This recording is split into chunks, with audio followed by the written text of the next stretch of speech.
উফ, কি কনকনে ঠান্ডা বাতাস! আজকের মতো শীত আগে কখনো পড়েনি। ছাগল সব শীতে কাঁপছে। তাড়াতাড়ি বাড়ি ফিরতে হবে। হিমেল কিছু দূর এগোনোর পর ঝোপের আড়াল থেকে একটা শব্দ পায়। ওটা কিসের শব্দ? কেউ বিপদে পড়লো নাকি? কে ওখানে? ভয় পেও না, আমি সাহায্য করতে এসেছি।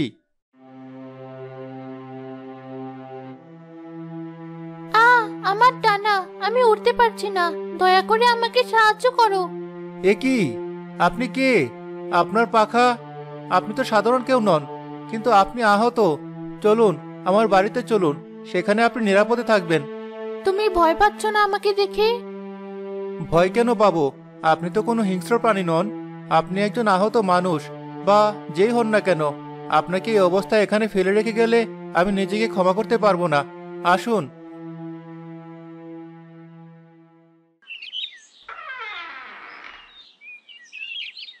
ভাইয়া, তুই এত দেরি করলি কেন? আমি তো ভেবে এ কি, তোর সাথে ইনি কে? এমন সুন্দর দেখতে, কিন্তু তার মুখটা এত ফ্যাকাশে কেন? আর তার পিঠে এগুলো কি? চুপ কর মায়া, উনি আহত, জোপের ধারে পড়েছিলেন। দেখছিস না ডানায় কত বড় আঘাত পেয়েছেন। ডানা? ভাইয়া, তুই কি পাগল হয়ে গেছিস? ইনি তো আমাদের গল্পের বইয়ের পরীদের মতো দেখতে। তোমাদের ভয় নেই, আমি তোমাদের কোনো ক্ষতি করব না। শুধু কয়েকটা দিন আশ্রয় চাই। আমার ডানাটা ঠিক হয়ে গেলেই আমি চলে যাব। কিন্তু আমাদের ঘরে তো থাকার মতো ভালো জায়গা নেই। আমরা গরিব মানুষ, একটাই তো ঘর। মায়া, উনি অতিথি, আর উনি অসুস্থ।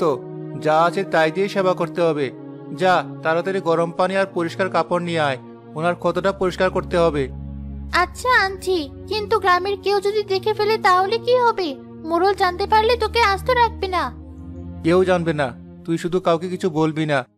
হিমেল আর মায়া মিলে খুব যত্ন করে নীলিমার ডানা পরিষ্কার করে দেয়। অনেক আরাম লাগছে। তোমরা অনেক দয়ালু। তোমাদের নাম কি? আমার নাম হিমেল, আর এই আমার ছোট বোন মায়া। আপনার নাম কি? আপনি কোথা থেকে এসেছেন? আপনার জগৎটা কি অনেক সুন্দর?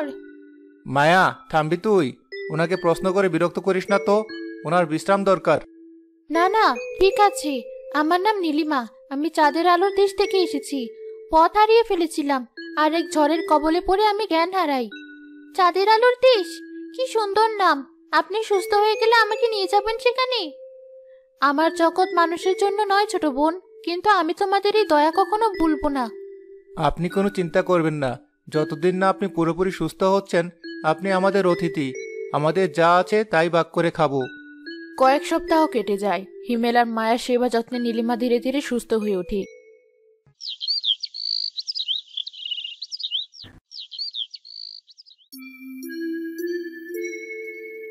নীলিমা আপা, দেখুন, আপনার ডানাটা এখন কত সুন্দর লাগছে। মনে হচ্ছে যেন একটুও আঘাত লাগেনি। হ্যাঁ মায়া, সবটাই তোমাদের জন্য। তোমাদের সেবা না পেলে আমি হয়তো আর কোনোদিন উঠতে পারতাম না। এটা তো আমাদের কর্তব্য ছিল। আপনি এখন উঠতে পারবেন তো? হ্যাঁ হিমেল, আজ রাতে চাঁদ উঠলে আমি নিজের জগতে ফিরে যাব। আমার যাওয়ার সময় এসেছি। এত তাড়াতাড়ি চলে যাবেন? আপনি চলে গেলে আমার একদম ভালো লাগবে না। মন খারাপ করো না মায়া, আমাকে যেতেই হবে। কিন্তু আমি তোমাদের বন্ধুত্ব আর এই ঋণ কখনো ভুলবো না। কিসের ঋণ? আমরা তো শুধু আমাদের দায়িত্ব পালন করেছি, এর মধ্যে ঋণের কোনো কথা নেই। তুমি বুঝবে না হিমেল, আমাদের জগতে দয়া আর ভালোবাসার চেয়ে বড় কোনো ঋণ নেই। আমি আজীবন তোমাদের কাছে ঋণী থাকবো। এই নাও। এটা কি? এটা আমার ডানার পালক। এটা সাধারণ পালক নয়। যখন তোমার জীবনে এমন কোনো বিপদ আসবে যা থেকে উদ্ধারের কোনো পথ খুঁজে পাবে না, তখন এই পালকটা হাতে নিয়ে মন থেকে শুধু একবার আমার নাম স্মরণ করবে। পৃথিবীর যে প্রান্তেই থাকি না কেন, আমি তোমার কাছে চলে আসব। সত্যি আসবেন তো? সত্যি আসব, এটা আমার প্রতিশ্রুতি। আমি আমার ঋণের বোঝা হালকা করতে আসব। ভালো থেকো তোমরা।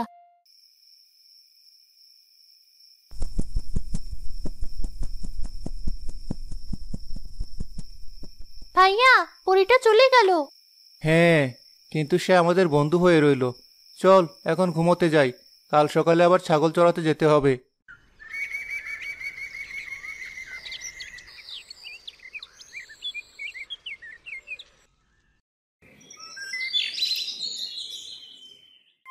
এমএল ছোকরাটাকে আমি কিছুতেই সহ্য করতে পারছি না। ওর বাপ দাদার সামান্য জমিটুকু আমার চাই চাই। কিন্তু ওটাও কিছুতেই বেচতে রাজি হচ্ছে না। মোড়ল মশাই, ওকে তো কত ভয় দেখালাম, কিন্তু ছেলেটা বড্ড একরোখা। একরোখা? ওর রোগ আমি ভাঙবো। এমন একটা চাল চালাতে হবে যাতে সাপও মরে, লাঠিও না ভাঙে। ওকে গ্রাম ছাড়া করতে হবে, না হলে চিরদিনের জন্য জেলে পাঠাতে হবে। কিন্তু কিভাবে মোড়ল মশাই? আমার মাথায় একটা বুদ্ধি এসেছে। আজ রাতে আমার কোষাগার থেকে সবচেয়ে দামি হীরের হারটা আমি নিজেই সরিয়ে ফেলবো, আর কাল সকালে ঘোষণা করে দেব যে হারটা চুরি হয়ে গেছে। কিন্তু তাতে হিমেলের কি হবে? হবে। আমার একজন বিশ্বাসী লোক আজ রাতে ওই হারের বাক্সটা হিমেলের ঘরের পেছনে ফেলে দিয়ে আসবে। কাল সকালে যখন খোঁজাখুঁজি শুরু হবে, তখন প্রমাণ হিসাবে ওটাই পাওয়া যাবে। গরিবের কথা কে বিশ্বাস করবে? সবাই ভাববে ওই চোর। কারণ বুদ্ধি মোড়ল মশাই, তাহলে তো ওকে আর কেউ বাঁচাতে পারবে না। ঠিক তাই। ওর জমিটাও আমার হবে, আর গ্রামের সবাই আমাকে ভয় পেয়ে চলবে। যা যা বললাম তাই কর, কোনো ভুল যেন না হয়।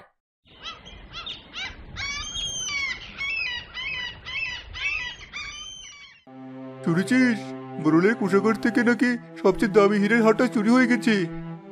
সর্বনাশ, এ তো যে শেষরের কাজ নয়, নিশ্চয়ই গ্রামেরই কেউ করেছে। আমার তো মনে হয় মোড়ল নিজেই কিছু একটা ঘটাচ্ছে। লোকটা ভালো নয়। আরে চুপ কর জাফর, মোড়ল শুনলে তোর চামড়া তুলে নেবে। আমি জানতে চাই, কে আমার বাড়িতে ঢোকার সাহস করেছে? কে আমার পূর্বপুরুষের হার চুরি করেছে? যদি ভালোই ভালোই স্বীকার না করো, তাহলে আমি পুরো গ্রাম জ্বালিয়ে দেব। মোড়ল মশাই, আমরা সব জায়গায় খুঁজেছি, কিন্তু কিন্তু কি খুঁজে পাওনি? আমি জানি চোর এই গ্রামেই আছে। সবার ঘর তল্লাশি করো এক্ষুনি। পাহারাদাররা একে একে সবার ঘর তল্লাশি শুরু করে।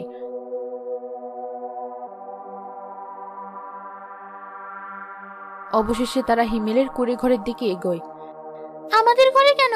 আমরা কি করেছি? চুপ করে থাক চুরি, মোড়লের হুকুম।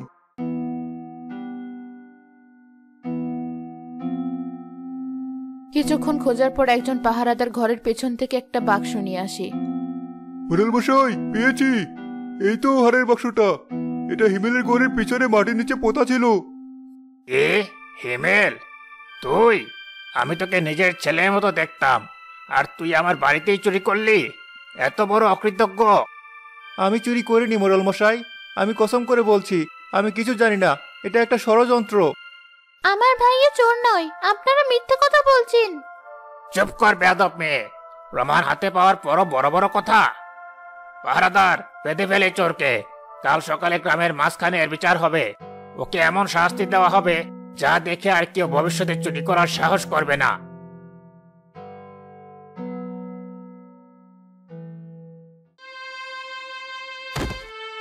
ভাইয়া, আমার ভাইয়াকে ছেড়ে দাও, ও নির্দোষ।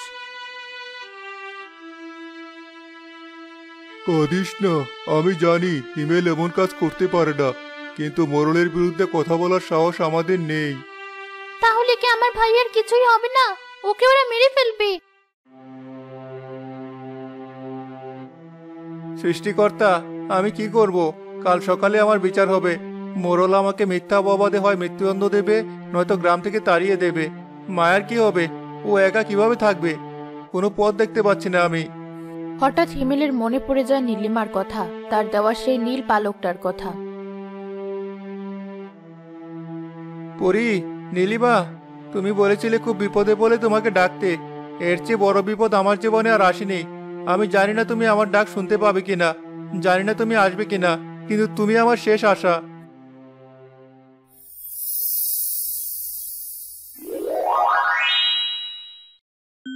আমি এসেছি হিমেল, তোমার ডাক আমি শুনেছি। নীলিমা, তুমি তুমি সত্যি এসেছো? আমি আমার প্রতিশ্রুতি কখনো ভুলি না। বলো কি হয়েছে? কেন তোমার এই অবস্থা? তোমার চোখে এত ভয় কেন? আমাকে চুরির মিথ্যা অপবাদ দেওয়া হয়েছে। গ্রামের মোড়ল আমার জমি দখল করার জন্য এই ষড়যন্ত্র করেছে। কাল সকালে আমার বিচার হবে। কেউ আমার কথা বিশ্বাস করছে না। আমি বিশ্বাস করছি, আমি জানি তুমি নির্দোষ। কেঁদো না হিমেল, আমি তোমার জন্য এসেছি। এই ঋণ শোধ করার জন্যই আমি অপেক্ষা করছিলাম। এখন কি হবে? আমি ভাইয়াকে কিভাবে বাঁচাবো? যদি নীলিমা আবার থাকতো।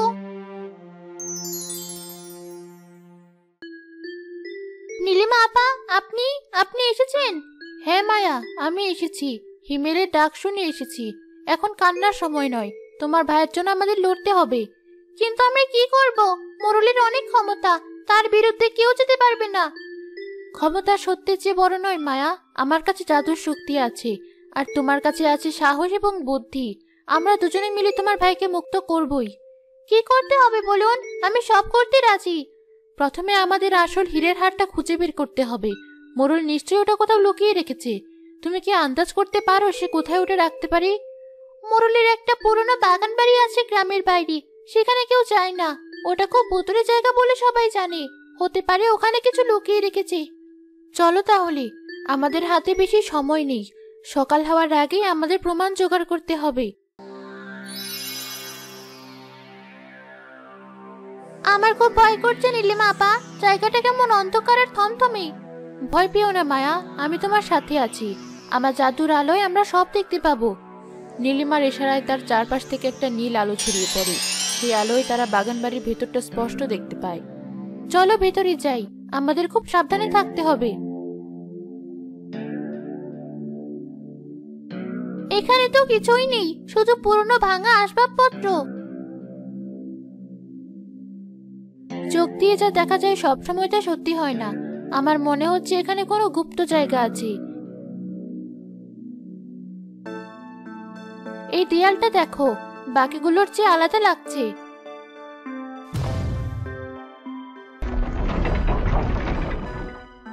এ তো একটা গুপ্ত ঘর। হ্যাঁ, আমার মন বলছে আমরা যা খুঁজছি তা এখানেই আছে।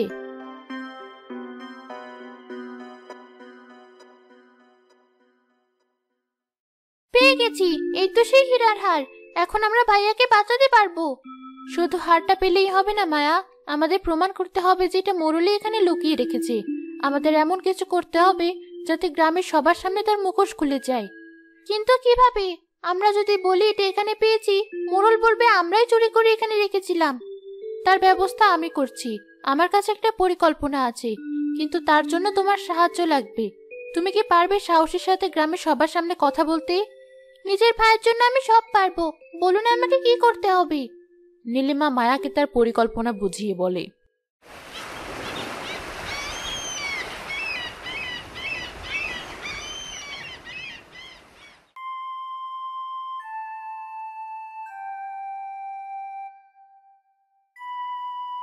গ্রামবাসী, তোমরা সবাই সাক্ষী।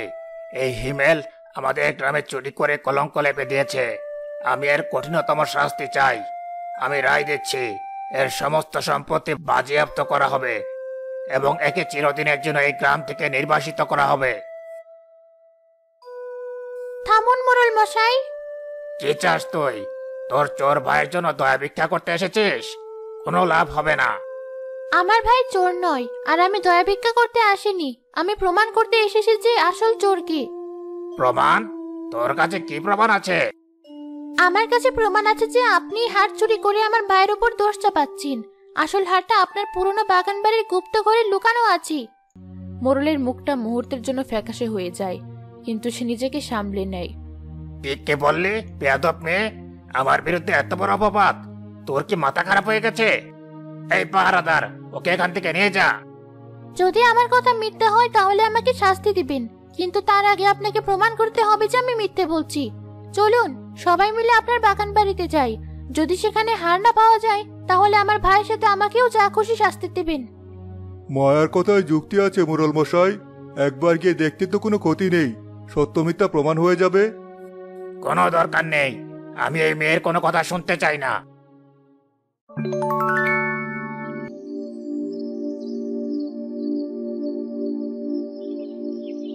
একে এর তো পরের মতো দেখতে।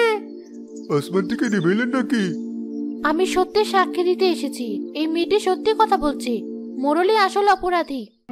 এ তুই কোথেকে এলি? এসব জাদু দেখিয়ে আমাকে বোকা বানাতে পারবি না। আমি জাদু দেখাতে আসিনি, আমি সত্যিটা দেখাতে এসেছি। তোমরা সবাই যদি দেখতে চাও মোরল কিভাবে হার লুকিয়েছিল, তাহলে আমার দিকে তাকাও।